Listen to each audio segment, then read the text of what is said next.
Hola amigos de Pride MX, ¿cómo están? Yo soy Sheila Ferrera y como siempre es un honor estar en sus oídos. El día de hoy tenemos una entrevista muy importante aquí en Pride MX, en las Pride Talks, con nada más y con nada menos que con Temístocles Villanueva. ¿Cómo estás, Hola Temístocles? Sheila, muy bien. Un gusto platicar contigo. No, hombre, qué gusto que nos hayas recibido aquí en tu espacio y que puedas compartir con todas las personas de nuestro público todo el arduo trabajo y labor que has tenido, no solamente en materia de derechos humanos, sino en específico de la población LGBTIQ a más, ¿no? De las personas de la diversidad.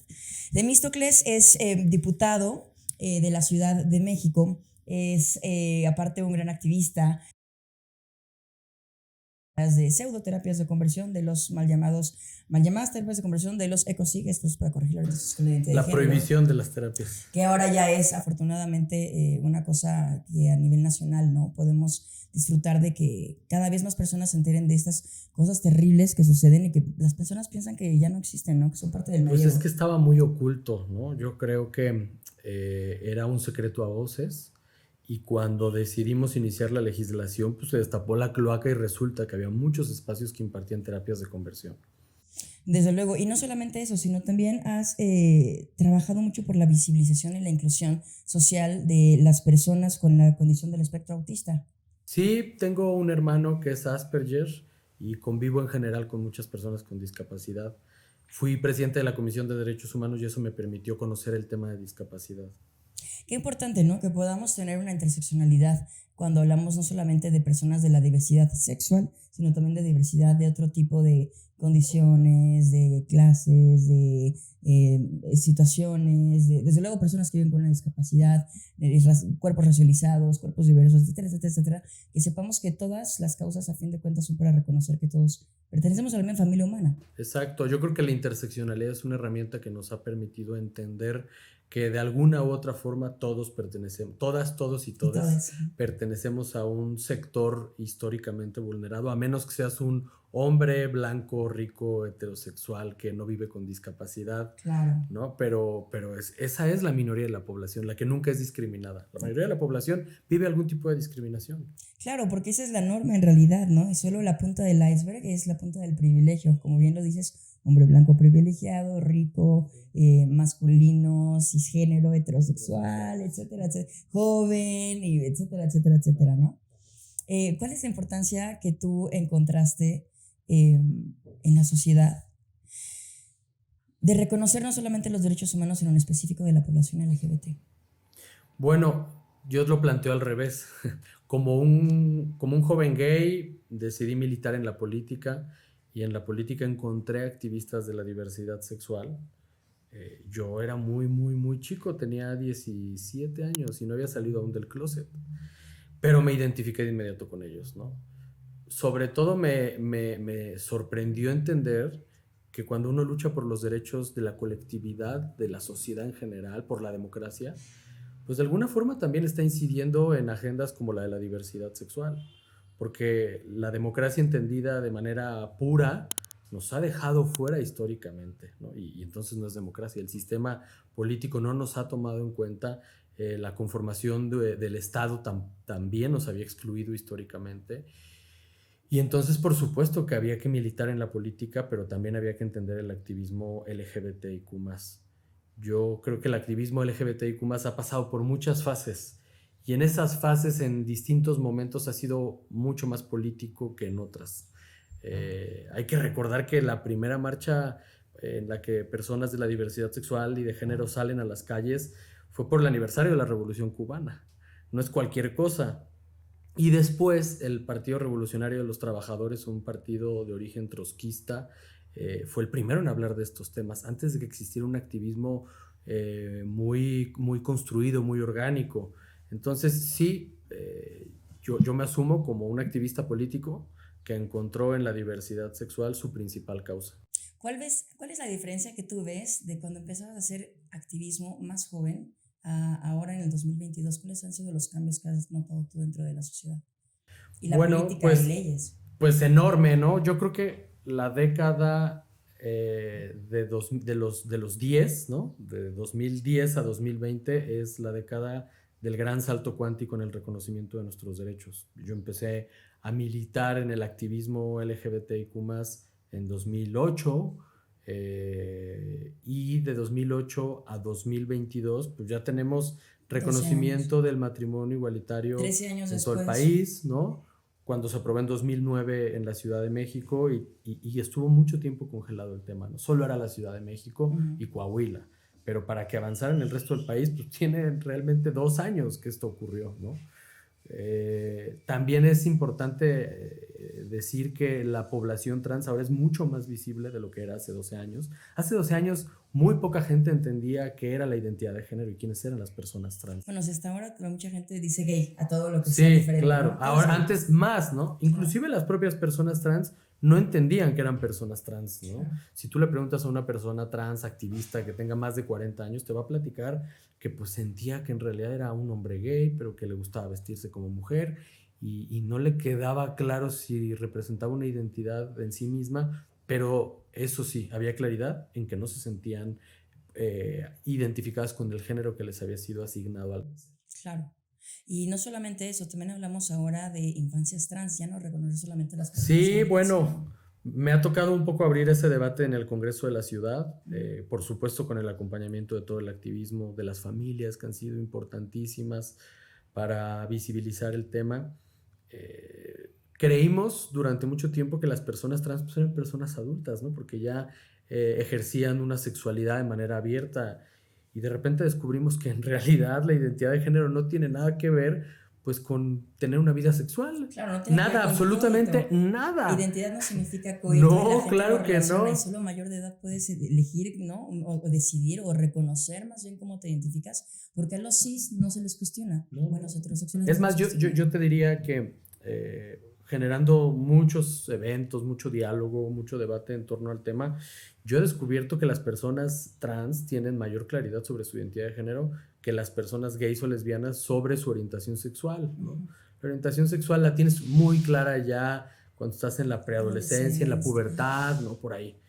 Pero pues quién soy y cómo me relaciono con mi entorno es un asunto que lo tienes claro desde la niñez, desde que te puedes nombrar como persona con un nombre y puedes saber quién es tu familia, y eso ocurre en la infancia. Claro. Bueno, eso, y hablando de las pseudoterapias de conversión, ¿cómo fue que avanzó hasta este momento en el que ya podemos verlo reconocido en toda la República, ¿no? Que se penalicen estos sí. Bueno, yo creo que pasaron muchas cosas. La primera es que hay una organización, YAG, que logró insistir mucho en el tema. Yo recuerdo que YAG insistía en este tema como desde 2017, 18 más o menos, que crearon estos camiones de transporte público que hablaban de terapias de conversión, y decía, bueno, está bien, pero de verdad es un tema tan relevante y hay tanta gente que haya sido víctima de terapias de conversión. No teníamos ese dato, el día de hoy lo tenemos. Claro. Según el INEGI, por lo menos 5 millones. Sí, 5 millones de personas. Por lo menos, bien Por dicho. lo menos. Claro. Por lo menos porque son quienes contestaron la encuesta. Claro, yo no la conté. ¿Tú la contestaste? Yo no la contesté. Yo tampoco la contesté. He entrevistado a muchas personas y nadie la hemos respondido. Y un dato interesante, la mayoría de quienes contestaron la encuesta son personas de menos de 18 años. Qué interesante, qué valioso. De 16 a 18. Que ya se autorreconocen así, porque también no solamente las personas que no se entrevistaron, sino pensemos también en la cifra negra de las personas que aún no se autoidentifican como personas de la diversidad, porque tienen miedo de salir porque la sociedad aún no es un lugar seguro para todos nosotros, o porque aún no lo saben. Sí. Pero bueno, regresando al tema de las terapias de conversión, se acercó a mí Iván Tagle, director de YAG. Sí, exactamente, y me dijo, oye, pues tú que eres diputado nos interesa este tema, y le dije, pues yo lo tengo identificado, pero necesito que me ayudes a trazar la iniciativa porque no tengo claridad de cómo vamos a lograr tipificarlo. No era sencillo porque nadie más lo había hecho, ¿no? El Senado de la República también se presenta una iniciativa, se presenta un día antes en el Congreso de la Ciudad y al día siguiente en el Senado. Yo tenía la expectativa de que iba a avanzar antes en el Senado, porque en el Congreso de la Ciudad había demasiados temas que eran leyes secundarias mandatadas por la nueva Constitución de la ciudad, que eran urgentes y que había plazos establecidos y tenemos que agilizar, pero se vino la pandemia y la pandemia generó muchas reflexiones desde casa en todas las personas, ¿no? La principal de ellas, la cantidad de jóvenes que estaban siendo expulsados de su hogar porque sus familias identificaban su orientación sexual O su identidad. o su identidad de género. O que tenían que vivir con sus agresores. Muchos diputados, muchas diputadas descubrieron que en su entorno había personas de la diversidad sexual durante la pandemia. Qué interesante. Porque nunca se habían acercado a sus hijos, a sus sobrinos, y se empezaron a sensibilizar por eso. Y en algún momento, pues yo le dije a mi partido, a mi grupo parlamentario, yo soy bastante necio en mi partido, muy autocrítico, que si no avanzaba el tema, pues yo no veía sentido en seguir en el grupo parlamentario porque no se estaban tomando en cuenta ninguno de los asuntos de mi agenda. Nos sentamos con el presidente de la Comisión de Justicia, con el consejero jurídico de la Ciudad de México, y encontramos la forma de generar un tipo penal creando un nuevo capítulo en el Código Penal, que son los delitos contra el libre desarrollo de la personalidad. Y eso nos permitió pues entender cómo podía empezar a sancionarse. Sale en la Ciudad de México y al poco tiempo en el Estado de México se agiliza el proceso, sale en el Estado de México, sale en Hidalgo y se vuelve un efecto dominó, porque además es un tema que abre puertas. Nadie en su sano juicio puede estar en favor de la tortura, por ninguna circunstancia. Ni siquiera la gente más conservadora de este país acepta abiertamente que las terapias de conversión son necesarias o son sanas o son importantes o que las promueven, ni siquiera, ¿no? Aunque veces, sí lo hacen, pero no lo aceptan. Claro, porque muchas veces ni siquiera reconocen cómo es una pseudoterapia de conversión, ¿no? O sea, no están conscientes de que pueden ser electrochoques, pero que también puede ser privarte de tu libertad en contra de tu voluntad, pero que también violaciones puede ser, correctivas. Por supuesto, violaciones correctivas, ¿no?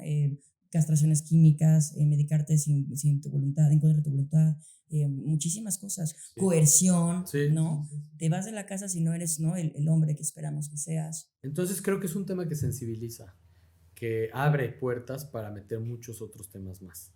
Y por eso es que avanzó tan rápido. Ningún otro tema de la agenda legislativa de la diversidad sexual en la historia de este país había avanzado tan rápido. Y eso nos permitió que en abril de este año, en la Ciudad de México, se firmara un acuerdo regional entre personas legisladoras de muchos países latinoamericanos para prohibir las terapias de conversión a través de una organización de la que yo formo parte, que es el Global Equality Caucus. Los caucus son estas organizaciones de legisladores que hacen equipo para legislar temas específicos o por la representación que tienen por comunidades específicas. Hay muchos tipos de caucus. Hay caucus en contra de la malaria, y hay caucus también de agendas específicas en Estados Unidos, y creamos un caucus a nivel internacional en tema LGBT, y estamos puras personas legisladoras de la diversidad sexual y de género, y es un ejercicio padrísimo que nos ha permitido aperturar en los países más conservadores y con mayor rezago temas como las terapias de conversión. Ahora que lo mencionas, ¿cuál crees que es la importancia de que haya personas de la diversidad sexual dentro de los cargos políticos? Pues es fundamental, porque yo ahí siempre me robo una frase de las personas con discapacidad, y es nada sobre nosotros sin nosotros, ¿no? Yo ya lo transformo y digo nada sobre nosotros sin nosotros. Luis Guevara lo dice mucho. Sí, claro, por supuesto, porque qué mejor que hablar en primera persona de lo que se padece. Es muy difícil que un legislador, que esta no sea su agenda, decida comprometerse a tal nivel, ¿no? El compromiso que necesitas con estas causas y con estas agendas requiere que te pelees en muchos casos con tus compañeros legisladores, con tus compañeros de partido, que tengas la paciencia necesaria como para ir con tu electorado y hablarles sobre temas de diversidad sexual cuando no son personas de la diversidad sexual. Yo he llegado a ser diputado por el voto de la gente, no he llegado por la lista plurinominal de mi partido. Uh-huh. Y eso implica pues también una responsabilidad con la ciudadanía. Por supuesto que soy diputado de la Cuauhtémoc, una alcaldía que es muy incluyente en los temas LGBTIs. No necesariamente por el trabajo de las instituciones, sino por la conformación poblacional. Sí, por supuesto. No solamente, creo que es importante no solamente hablar acerca de las personas que están arriba de cargos importantes siendo parte de la diversidad sexogenérica, sino también de las personas que necesitan todas estas atenciones, estos apoyos, estas escuchas. Las personas que se acercan a ti, ¿qué es lo que te piden? ¿Qué es lo que te dicen? Mira, increíblemente... ¿Cuáles son las demandas que más has escuchado por parte de la sociedad hacia ti? Lo que más recibimos de demandas de carácter social son mujeres que viven violencia en sus entornos, en sus hogares, en sus casas, que les han arrebatado a sus hijos y que no saben dónde están, Ujú. que quieren salir huyendo de la violencia que padecen por sus parejas y que tienen miedo de su estabilidad económica. El tema de género está muy presente en la sociedad aún y tiene que seguir siendo prioridad. Si no le ponemos perspectiva de género a todos los temas de la agenda política, social y económica, no van a cambiar las cosas. ¿Consideras que van de la mano entonces la violencia de género, desde luego, con el reconocimiento de los derechos humanos de las personas LGBT? Sí, por supuesto que sí. En un ambiente misógino y machista es mucho más fácil que una persona LGBTIQ sea discriminada. Por cierto, esto no quiere decir que no exista violencia misógina y machista en ambientes LGBTIQ+, Por supuesto, sobre todo en muchísimo. ambientes de hombres gays, ¿no? Que es un tema en el que nos tenemos que deconstruir los hombres gays también. Claro. La Pero endodiscriminación es muy fuerte muy y sobre todo fuerte. las poblaciones dentro de la comunidad LGBT que están en situación de precariedad, ¿no? El racismo está El presente, clasismo, la que es una transfobia. combinación, ¿no?, entre racismo y clasismo. Ujú. Una persona que tiene piel oscura pero que tiene dinero seguramente va a ser menos discriminada que una persona morena, de tez morena, pero pobre. Pero si tienes un grupo de 5 blancos y todos privilegiados y una persona morena privilegiada, va a ser el menos privilegiado Por dentro de ese supuesto que grupo de sí, ricos, ¿no? absolutamente, Aunque todos tengan el mismo nivel absolutamente, económico. sí, sí, sí. También el tema de la transfobia está presente en nuestra Fuertísimo. población. Hay un cruce entre el movimiento feminista y la no inclusión de las personas trans que nos ha costado muy caro. Creo que ha sido inclusive un retroceso para el movimiento feminista que este tipo de posiciones estén tan incrustadas en algunos sectores feministas. Ujú. Yo mismo he padecido las consecuencias de hablar de infancias trans y ser señalado por el movimiento feminista trans excluyente. Pero bueno, pues eso también es lo que caracteriza a la humanidad, la pluralidad de formas de pensar, de Pensar. creer y de expresarse. Y poco a poco hemos avanzado, aunque a veces ese avance también constituye posiciones como estas, ¿no? Claro, ya que es una condición del ser humano, ¿no? El que tengamos diferentes formas de pensar y de expresarnos. También hay una diferencia entre libertad de expresión y ser una persona abusiva, Yo ¿no? creo que desgraciadamente la libertad de expresión en muchísimos casos se ha utilizado como pretexto para discriminar, ¿no? Y hay tesis muy claras de la Suprema Corte de Justicia que hablan de que la libertad de expresión no puede auspiciar el discurso de odio. La libertad de expresión no puede coartar otro derecho, ¿no? Estamos frente a un asunto de colisión de derechos y entonces la libertad de expresión ya no cumple su función. Al contrario, está agraviando una población y el discurso de odio violenta no a una persona, sino a A todas. a toda una población. Y no se sabe además los efectos que produce cuando una persona legisladora o tomadora de decisiones en una tribuna Se pública sube se a esos pronuncia en discursos. contra de una persona trans.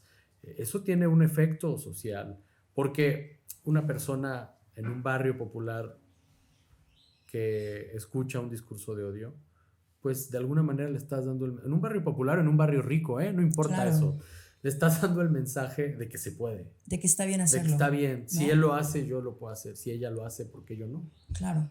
Sí, no, bueno, creo que es re importante reconocer justo lo que acabas de decir, que los discursos de odio matan, ¿no? O sea, mucha gente dice, ay, ¿de qué hablas? Solo son palabras. No, eso va agarrando una bola de nieve, ¿no? En caída, a cada vez más velocidad y cada vez más grandeza y cada vez más poder. Y sí llegan a este momento en el que lo último que escucha una persona a veces es esa palabra, ¿no? Que Claro. dicen en los estadios tan fuerte y que no está nada bien. No cuando viene de otra persona, que con eso me hace mucho sentido con lo que hablábamos hace rato, no reapropiarnos del discurso ajeno. Sin embargo, no significa que porque no sea mi causa no tenga que defenderla. Por supuesto que sí, creo que hay muchos ejemplos de personas aliadas que han marcado la historia, ¿no? Por decir un caso en temas legislativos, David Razú fue el diputado que presenta en 2009 la iniciativa de matrimonio igualitario. Uh-huh. Es un hombre heterosexual, pero es un aliado que ha marcado la historia de la ciudad y del país. Claro. Y bueno, ahora en este momento, en 2022, ¿cuál crees que sean los puntos que tengamos que tomar en cuenta dentro de la sociedad para poder hacer un cambio en el tejido social? en temas de derechos humanos, desde luego, pero quizás en específico de la población LGBT. Mira, a mí me parecen muy interesantes los ejercicios que hemos realizado en el Senado, en la Cámara de Diputados, en el Congreso de la Ciudad de México, de parlamentos LGBTI, porque han congregado Importante. Y voces. muchos jóvenes, muchos son Sí, muy eso, chicos, eso es re a importante. eso voy. Han congregado a las voces más jóvenes y talentosas de este país, que tal vez algunos sean activistas, pero otros no necesariamente. Pero están aprendiendo y tienen un discurso y una experiencia que Un contar. discurso muy claro y han llevado iniciativas increíbles. Hay una iniciativa que yo estoy tratando de retomar con un chico que es legislador, bueno, es parlamentario del espacio que se abrió en el Senado de la República, él es de Jalisco, pertenece a un partido muy chiquito porque es un partido local, pero que tiene bastante fuerza, se llama Cristian Denis, y él trae una iniciativa para sancionar la violencia política en razón de orientación sexual e identidad de género. Qué importante, porque antes era, alguien podía llegar a tribuna y decir lo que quisiera, Sí, ¿no? Y como yo también exactamente. soy diputado y también soy senador, yo puedo hacer lo que quiera. No, no, no, no. Exactamente. Y bueno, además este es un tema que se conecta directamente con los feminismos, porque la violencia política comenzó a visibilizarse cuando las mujeres levantaron la voz y dijeron, en la política se comete violencia en contra de nosotras, únicamente por ser mujeres. Y entonces está sancionada la violencia política en razón de género. Pero no es el único tipo de violencia política que existe. También hay voces de personas trans que han ocupado estos espacios, que ha sido sensacional. Yo creo que es urgente que después de que se aprobó la reforma educativa en 2019 ya se implemente la educación formal de la sexualidad. Sé que en el nuevo plan educativo del gobierno federal que se iba a implementar la prueba piloto a partir del mes de octubre y que se rechazó por una acción de inconstitucionalidad que presentaron unas organizaciones, que está en revisión el tema, pero importante decir que no hay que perder de vista ese nuevo plan educativo. Y también importante decir que la mayoría de las organizaciones que están en contra del nuevo plan educativo son organizaciones de ultraderecha. Claro, y que están molestas porque ya se está implementando la educación formal de la sexualidad. Si no hay educación formal de la sexualidad, no vamos a avanzar más. Hemos llegado ya a un punto en el que legislativamente, pues sí, se sigue haciendo bastante, pero ya estamos al límite. Lo que sigue es que el Ejecutivo implemente política pública para revertir la discriminación y la violencia en contra de nuestras poblaciones. Esa es a la ruta. Creo que legislativamente sí vamos a seguir necesitando de personas LGBTIQ+ en todos los espacios, en todos los parlamentos. Las leyes constantemente están en evolución, nuestras necesidades y nuestros derechos también, pero requerimos de manera urgente política pública, de manera transversal. Porque si no, ¿de qué forma podemos generar espacios seguros para la población LGBT y para las mujeres, ¿no? Que son los dos puntos más dañados dentro de la sociedad, de nuevo por el machismo.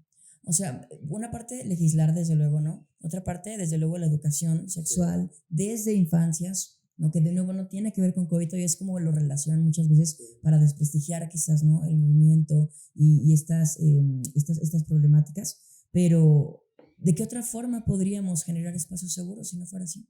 No hay otra forma. Bueno, por supuesto que hay trabajo comunitario importantísimo. Sensibilización, ¿no? Información. Las organizaciones realizan un trabajo comunitario importantísimo en espacios públicos y privados. Una de las grandes experiencias que he tenido en esta segunda legislatura es ser invitado a las escuelas secundarias a hablar de temas LGBTI. ¿Cómo es esa experiencia? Increíble, es maravilloso. Mira, he ido a secundarias públicas, una secundaria pública en Tlatelolco, pero también he ido a escuelas particulares, al Colegio Americano. Me invitaron a hablar sobre mi experiencia como hombre gay legislador y descubrir el gran interés de niñas y niños que tengan un club de diversidad sexual en su colegio. Me pareció increíble. Si yo hubiera estado en una escuela con un club de diversidad en la secundaria, mi vida hubiera sido completamente distinta, ¿no? Y poder ir a hablar a una escuela pública promuevo mucho la lectura en las escuelas. Llevé una obra literaria nórdica que habla sobre las relaciones emocionales que tenemos en la adolescencia y en la pubertad. Y yo siempre decía, Bueno, pues seguramente todas y todos ustedes han tenido una novia, un novio, y entonces ya sabes, empiezan las risitas entre los... Sí, sí, sí, sí, sí, sí, sí. Sí, sí. Y hablar de todas, todos y todes, pues también es una experiencia bien interesante. Que se acerque una niña contigo y te diga, ay, me encanta que traigas esto porque yo tengo una novia y toda mi escuela lo sabe, pero ahora me van a respetar más porque viniste a hablar de esto. Qué importante, ¿no? Que vean representatividad y Sí. el verte reflejado en otra persona que tiene de alguna forma una autoridad y que esa parte adulto, creo que es re importante que se pueda implementar en todas las Es escuelas, muy, muy que necesario. tengan capacitaciones los maestros, que sepan cómo Lo atender que decías tú, esto. la sensibilización y la capacitación a servidores públicos, a profesoras, profesores. También yo noto una mayor apertura entre el profesorado en las instituciones educativas. Por supuesto que quienes estamos en la Ciudad de México vivimos en una burbuja, ¿no? No podemos hablar de manera general de lo que ocurre en el resto del país porque sería muy injusto. Sé que hay muchas otras carencias y muchas ausencias del Estado Ujú. en la implementación de este tipo de proyectos y de planes. Pero la educación es esencial.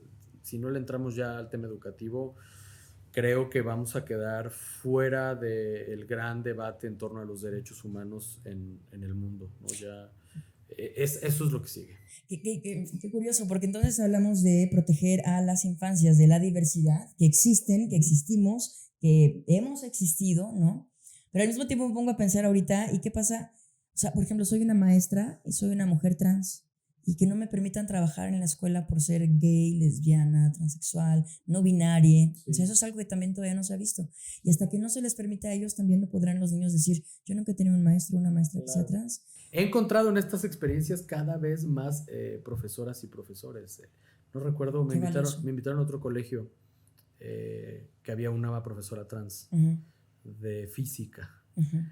También me he encontrado bastantes profesoras lesbianas, algunos profesores gays, pero sí comienza a ser ya visible y los estudiantes lo saben. Por eso son tan peligrosas estas organizaciones Antiderechos. antiderechos que además se hacen pasar por organizaciones de padres y madres de familia, ¿no? Bueno, ni siquiera dicen madres, dicen padres de familia, Claro, ¿no? porque ni siquiera Sí, llegamos a claro. madres, o sea, ya ni exadres ni hablemos, ¿no? O sea, padres de familia, Sí. hablando como única experiencia de lo masculino siempre. Híjole, qué fuerte. Bueno, pues hay muchísimas cosas por entonces, por darles mantenimiento que ya se han logrado y otras muchas por alcanzar. ¿Cuáles crees que sean los siguientes objetivos que tenemos que conseguir como sociedad? Bueno, yo creo que tenemos que tener muy claro el efecto de la discriminación en la sociedad. La discriminación tiene un efecto hasta económico. Sí, por supuesto. Hay un impacto en el Producto Interno Bruto de los países cada vez que se promueve la discriminación. Bueno, y está dentro de las empresas. Hay aproximadamente un 31% de no productividad cuando tú no estás en un espacio laboral que es respetuoso, que es incluyente. Así es, entonces el discurso antidiscriminación tiene que ser adoptado ya por todos los ámbitos sociales. Nosotros apenas logramos sancionar administrativamente la discriminación porque estaba sancionada en la Ciudad de México penalmente desde hace más de 15 años y había 3 casos de personas que habían acabado con sentencia firme por el caso de discriminación. Y una de ellas, por cierto, un hombre gay que había sido acusado de discriminación por un pleito, un litigio laboral. Ujú. Pero lamentablemente no vamos a cambiar el ambiente discriminatorio en la sociedad si metemos a la gente a la cárcel, ¿no? Esta percepción punitivista que ha imperado en las leyes durante tanto tiempo, desde mi punto de vista, no tiene ninguna utilidad. Esa fue la razón por la que cambiamos a una sanción administrativa que implica a servidores públicos, a empresas, a establecimientos mercantiles, a instituciones educativas, que tiene una variante en el espacio público a través de la Ley de Cultura Cívica, en la Ley de Establecimientos Mercantiles, en la Ley de Educación. Lo que buscamos es eso, ¿no? Erradicar la discriminación en todas sus formas. Creo que el gobierno federal tiene un gran pendiente con el fortalecimiento de CONAPRED. No funciona CONAPRED. Yo espero que pronto se plantee una nueva estrategia para que desde CONAPRED este tema de la discriminación se eleve.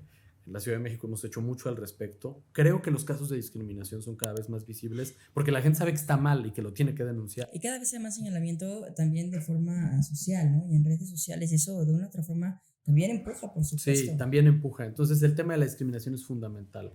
El otro gran tema que a partir de la pandemia me parece que a muchas personas nos queda claro es el de la salud. Ujú. La salud es un derecho elemental. No ha habido todavía una integración de un sistema de salud que nos atienda a las personas LGBTIQ más de manera integral. Claro. Porque además ese es un tema en el que cada una de las letras tiene necesidades muy específicas. Muy diferentes. Hablamos de mujeres trans y de hombres trans y que no puede existir un ginecólogo, un proctólogo Exacto. que te pueda atender, alguien que esté especializado en las hormonas, ¿no? Que tú tienes o que no tienes, alguien que está especializado en que tú vas al ginecólogo y qué método de protección usa, ¿no? Y tú así de, ¿cuántas veces han embarazado? No, ninguna. Abortos, ¿no? ¿Cómo le haces? Soy lesbiana. Claro. Y les vuela la cabeza. Y entonces, ¿cuántas personas que no tienen estas herramientas o que son más jóvenes no se atreven a ir por miedo a...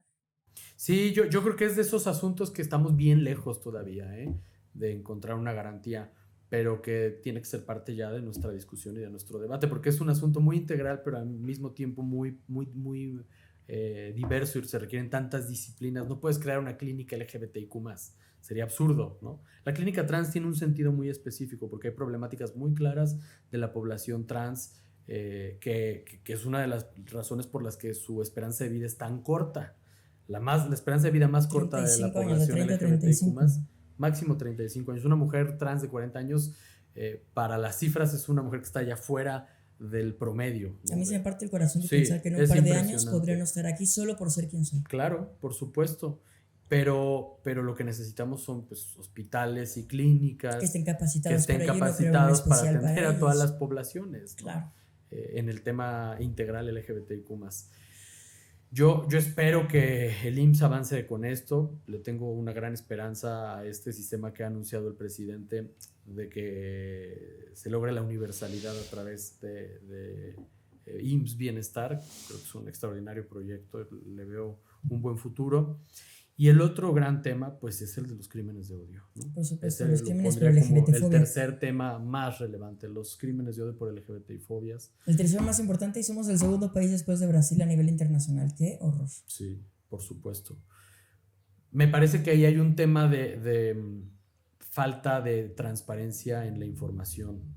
Todas las cifras que conocemos es por organizaciones civiles que a través de notas periodísticas han logrado documentar y generar un cálculo de cuál es la cifra de asesinatos en contra de nuestra población.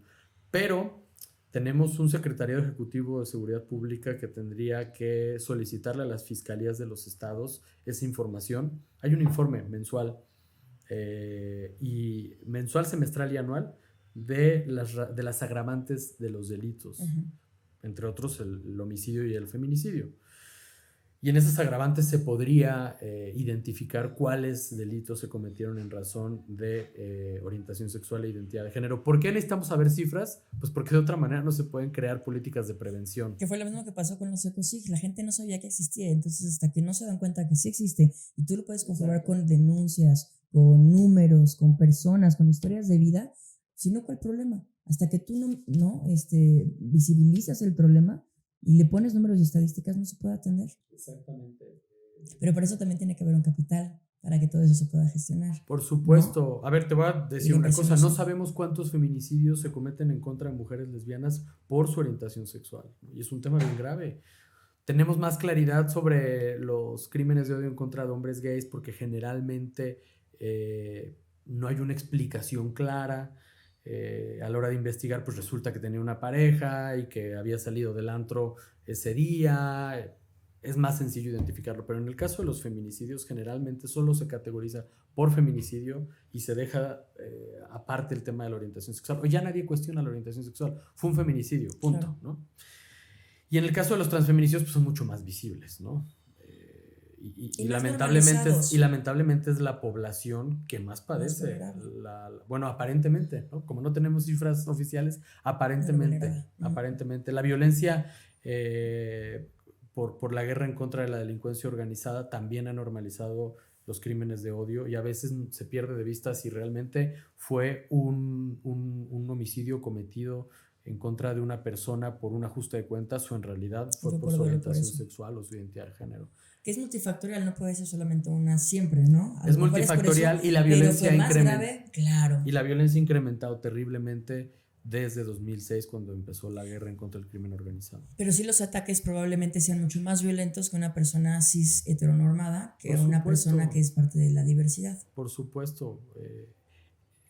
Hay muchos datos que demuestran que estos delitos se cometen con un odio impresionante, ¿no? Sí. No lo matan por un balazo, lo matan por Con 80 tortura, apuñaladas, sí, por supuesto. tortura previa, mutilación genital. Es terrible, violaciones previas al asesinato. Es espeluznante. Yo creo que es de las cosas más tristes que vive nuestra población. Es la cosa más triste que vive. Creo que por eso es re población. importante que sigamos, ¿no?, articulando este acorde de sensibilización, información y desde luego la legislación para que podamos tener todos al La unísono. legislación y la implementación de política pública. Los legisladores cargamos mucho con la exigencia y ya avanzamos, legislamos, creamos leyes nuevas, ¿no? Y después, ¿qué sigue? ¿Cuál es el siguiente camino? Yo a los activistas les pido que después de que nos exijan a nosotros, vayan con el Poder Ejecutivo y les exijan a ellos que se implemente la ley. Claro. De nada sirve que estemos creando leyes que no se implementen, que no cobren vigencia. Por supuesto, y también pensaríamos que ya nada más porque estamos respaldados por el aparato legislativo, pues no habría secuestros o no habría robos, ¿no? Sin embargo, siguen existiendo. Claro. Entonces tenemos que seguir informando y sensibilizando con entrevistas como esta en la que nos acabas de acompañar el día de hoy, justo para que las personas sepan qué es lo que pasa detrás de este escritorio, ¿no? Y que hay muchas personas también que quieren estar del lado correcto de la historia, como tú, Temístocles. Muchas gracias a ti. Bueno, tenemos otra seccioncita antes de terminar que se llaman las Pride. Dentro de las Pride Talks son estas preguntitas que me gustaría que metas tu mano y selecciones una por una. Van a ser 3, ¿de acuerdo? Son preguntas que nos han mandado por parte de redes sociales, así es que si nos apoyas con una. Muy bien. ¿Cómo manejas la situación de mensajes homófobos en redes sociales? Uy, es todo un tema. Porque hay muchas personas que me atacan porque mi principal agenda sea la de la diversidad sexual, ¿no? Y además me señalan por recibir recursos internacionales de orígenes desconocidos para promover esta agenda, como si yo formara parte de un lobby. Y generalmente no les respondo, porque creo que responderles es validarlos.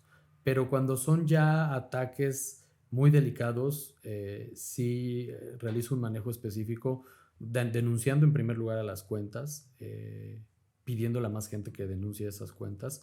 Pero yo sí creo que cada vez que les damos realce respondiéndoles a los mensajes homofóbicos en redes sociales, homofóbicos o que discriminen bajo cualquier circunstancia, les damos mayor cabida. No se trata tampoco de normalizarlos. Y cuando ya es un ataque muy personal, pues hay que denunciar en las autoridades competentes. Afortunadamente nunca he tenido que llegar a ese grado.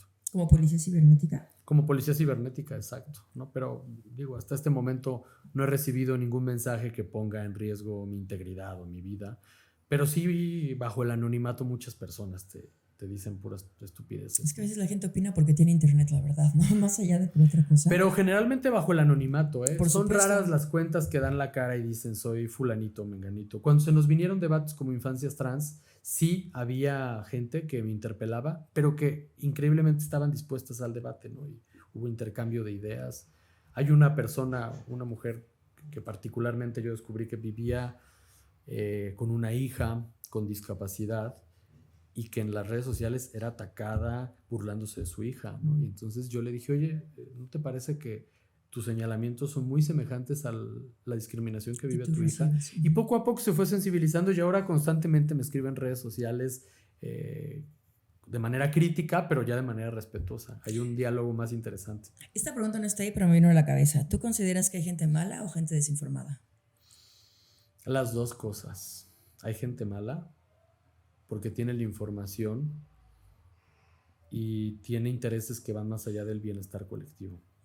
Y hay gente desinformada que cuando le acercas la vacuna, que es la información o la educación, cambia por completo. Claro. Lo he visto, ¿eh? Sí. Lo he vivido. Bueno, muy bien, gracias. Vamos con la siguiente. Qué padre que es papel reciclado. Sí. Y tú leyendo así de que pintorescos pueblecitos colgados al borde del Cantinado, ¿no?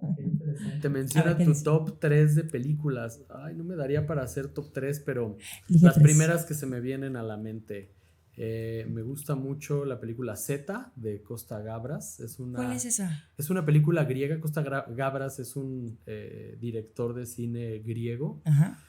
que son muy políticas sus películas. Y Ok. habla sobre el proceso de dictadura en Grecia en los años 60 y cómo se prohibió la letra Z en el abecedario griego porque representaba la resistencia civil griega. Yo no sabía eso, ustedes sabían eso, por eso Control Z. Oh, qué interesante. Sí, es muy interesante. La película Brasil también me gusta mucho. Es buenísima. Bueno, me es que no es encanta. prueba menos. Lo que pasa es que también Temístocles, ustedes tendrían que saber que tiene estudios profesionales en cine. Estudié cine, aunque nunca lo he ejercido. Ajá, Me Brasil encanta es el cine. buenísima. Brasil es buenísima. Sí. Uy, qué buena película. ¿De quién es esta película? Es una película que es futurista, pero de hace Muy como futurista. 30 años. Ujú. Y todo el soundtrack de la película es la misma rola de Brasil. Es una película, además, muy exagerada, pero Muy. es una crítica social muy interesante. Pero hablaba de un futuro que no estaba tan lejano y que ahorita ya Lo estamos atravesando. viviendo, Claro. lo estamos viviendo completamente. Es de Terry Gilliam, Ajá, exacto. otro gran director de cine. Y yo creo que Perdón, ¿y sale Al Pacino o Robert De Niro? Siempre se me... Robert De Niro. Robert De Niro. Tiene Sí. una pequeña ahí. Escena, 2 Exacto, segundos. ajá, un Sí. cameíto ahí, pero... Sí, sí, Ujú. sí. Y la tercer película, quisiera decir una película más actual, para que la gente no diga que estoy hablando de cine que nadie conoce. No, pues para que vayan a conocerlo. Para que vayan a su blockbuster de confianza a encontrarlas, porque no hay otro lugar. Yo creo que... ¿cuál pondré en mi tercera película de top 3? El gran dictador de Charles Chaplin. Ok, Sí. ok. Bueno, muchas gracias. El grande Charles Chaplin también, ¿no? ¿Cuántas cosas no hizo por toda la sociedad y por medio del arte? A ver, esta es otra pregunta. Hay que acercarse al cine mudo de nuevo. Hay que acercarse. De pronto, sí, por supuesto que sí. Por cierto que... Más subtexto y menos texto. Ya no es una película de cine mudo, ¿no? Es de las primeras películas que empezó a hacer Charles Chaplin que ya no era cine mudo. ¿Cuál es la importancia que tú ves que el arte puede tener para cambiar el pensamiento de las personas? Uy, el arte puede comunicarte emociones que con un discurso no se podría, que con una acción sería complejo. Y el arte creo que además acerca los corazones de las personas a las causas y atrae más allá de ideologías, ¿no? Que eso es bien importante del arte. Rompe mucho estas divisiones sociales que de inmediato nos alejan. No quiero escuchar lo que dice el presidente en la mañanera porque me cae gordo, ¿no? Y nunca lo voy a escuchar. Y tal vez diga algo interesante que te toque de manera cercana y digas, me interesa involucrarme sobre este tema. O tal vez la marcha del INE no se toca, ni siquiera quieras saber cuál es la exigencia porque solo es la oposición que de manera sesgada está actuando en contra del presidente. Pues no, ninguna de las dos cosas es cierta, ¿no? Ni el presidente tiene la verdad absoluta, ni toda la oposición a la cuarta transformación es mala. Y el arte irrumpe las posiciones políticas, eso es algo maravilloso. Muy bien. Una última pregunta. Una última.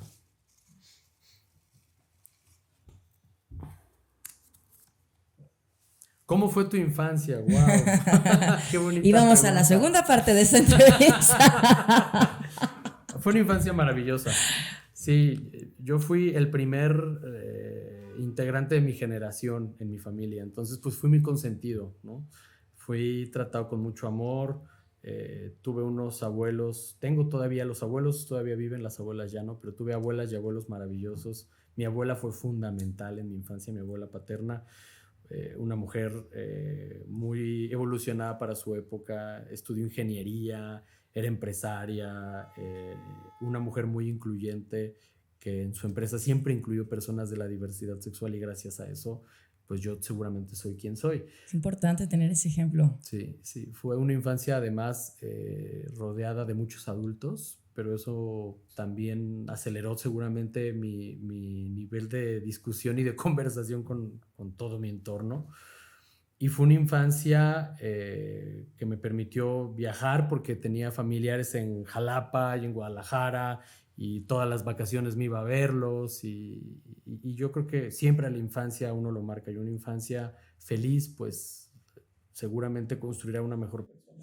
Creo que de eso va, ¿no? Todo lo que estamos haciendo, de poder ser de pronto las personas que nos hicieron faltas tener cuando éramos más pequeños. ¿Cuál sería el mensaje que le compartieras a nuestro público de Pride MX antes de despedirnos? Pues yo les invitaría a que conocieran el trabajo de todas las personas que estamos involucradas en la política, en el servicio público. Por supuesto que hay un estigma enorme en contra de quienes ejercemos la política como un oficio, pero la política es muy necesaria para lograr derrotar a todas las enfermedades sociales como la discriminación. Yo más que político me sigo considerando activista social y eso a veces es un problema en la política porque uno no se adecúa siempre a las reglas. Pero les invito a que rompamos todas las barreras que nos dividen como sociedad. Eso, Temístocles Villanueva, muchísimas gracias por acompañarnos. Redes sociales donde la gente puede acercarse contigo. Twitter, Facebook, Instagram, Temístocles VR. Esto fueron Pride Talks y yo soy Sheila Ferrera. Nos vemos en la próxima. Muchas gracias. Gracias a ti, Sheila.